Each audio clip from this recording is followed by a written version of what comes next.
Montreal is feeling optimistic when they beat Carolina to start their Eastern Conference Finals. Hurricanes hadn't lost a game prior to that, but the Hurricanes still haven't lost on the road. They took game 3 in overtime. They won back-to-back games 3-2 in overtime. This is just tic-tac-toe. Aho, a one-timer, his 11th career power play goal, breaking a tie with Eric Stahl. Hurricanes lead 1-0. Now it's a steal from Keandre Miller. Oh. Throw it at the net. Jordan Stahl. What a pass from Miller, and Stahl sneaks it past Dobish. It's 2-0. Gordo. 2-on-1 here, and this is just gorgeous. Logan Stankoven. All stanky. He is rolling in the playoffs. 3 goals scored in a 2-minute, 47-second span. It goes from a tight 0-0 game to 3-0. It's the second fastest 3 goals in playoff history. It's 3-0. Canadiens trying to get on the board. There'll be none of that. Frederick Anderson turning away one shot after another. Eats that one from Cole Caulfield here has been great. What a sequence from Freddie between the pipes. I know Kevin Weeks is going to join me in a minute, wants to give a lot of praise to that Hurricane defense who did a heck of a job absorbing shots in front of them. The frustration is building. Martin St. Louis and all of the building feeling the stress of this moment. It's now 3-0. Andrei Svechnikov, the easiest of the evening. And it's a 4-0 final. And after dropping game 1 of the Eastern Conference Finals, the Hurricanes now, who, as we know, had reached this stage and then the wheels have fallen off, right? They'd won 1 of 16 coming into this stretch, but they're now a perfect 6-0 on the road this postseason. 7th team in NHL history to win their first 6 road games. 4 of the previous 6 went on to win the Cup, most recently the Avalanche in 2022. Kevin Weeks joins me now. I mentioned Anderson, the shutout. That's 3 already. And he's great, yes, but as a man who made his living playing goalie, how much confidence does it give you when the defense in front of you is preventing shots from even getting to you? It gives you a ton. Freddie Anderson should be pretty thankful for the way that the guys defended in front of lockdown defense. I mean, lockdown, like Rikers Island type lockdown, in a good way, of course. But watch the way they insulate. They take away the middle.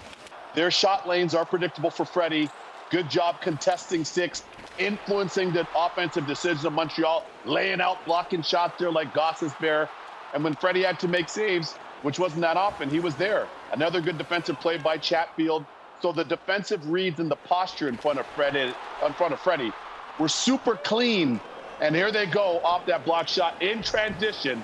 There's the youngster Jackson Blake that played in North Dakota on a pillow over to Stankoven, who makes no mistake. So good defense leading a good offense.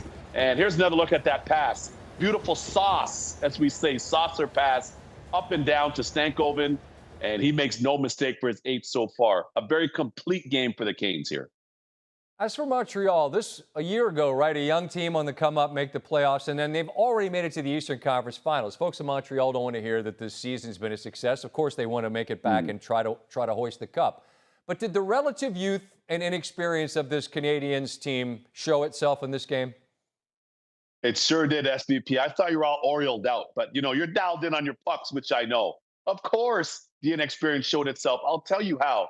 This is a team that has young stars, budding stars, superstars to be, and undisciplined penalties like this.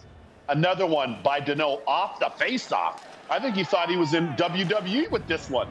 And you see him there. Here they start scrumming it up. Okay, you're down 3-0. You want to get maybe a quarter pound of flesh, but there's still a game to be played. So you have to have discipline, but you can see the frustration bubbling over. And there's my former teammate, Marty St. Louis. As he's like, fellas, what are we doing?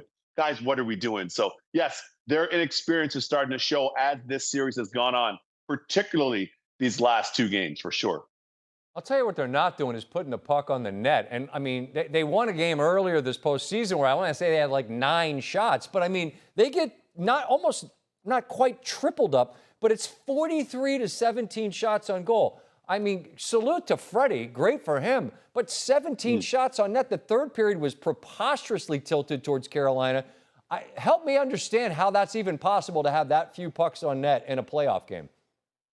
I don't get it, especially when you have a lot of the young, talented players that they do. But to me, they're being too selective. They're looking for the perfect play, one or two times too many, and they're not taking the shot opportunities that are there. You can't do that in the Stanley Cup playoffs. You definitely can't do that in a conference final. I want to just get the accounting right. I'm told in the end they had an 18th shot on goal. As it is, none of them got into the goal, and Carolina's got 4.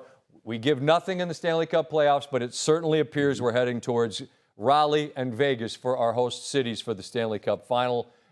Kevin Weeks, I appreciate the time. Let's run it back when the final gets here. Thank you, my man.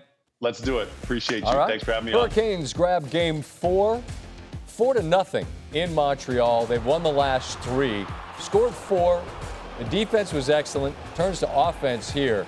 43 shots for the Canes, only 18 for Montreal. That's gorgeous. They're a little sauce, as Weeksy said. Nikolai Ehlers on Carolina being a win away from taking on Vegas for the Stanley Cup. It feels great, obviously.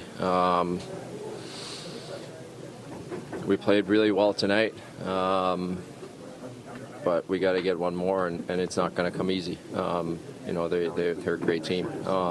So we still got a lot of work to do. You've been on a couple teams that have climbed out of the hole. What are the keys to climbing out of a 3-1 deficit? It's just not worry about the hole. It's just winning a game, one game. You can't look at the mountain. You just gotta look at what's in front of you and stay present. Entering the series, the Hurricanes, who entered this series, not having lost a game this whole postseason, but the history was against them. They were 1-16 in the conference finals dating back to 2009. And when they dropped game 1, you thought, here we go again. But now 3 straight dubs, including 2 3-2 wins in overtime. A win away from their first Stanley Cup final appearance since 2006. They won it all that year.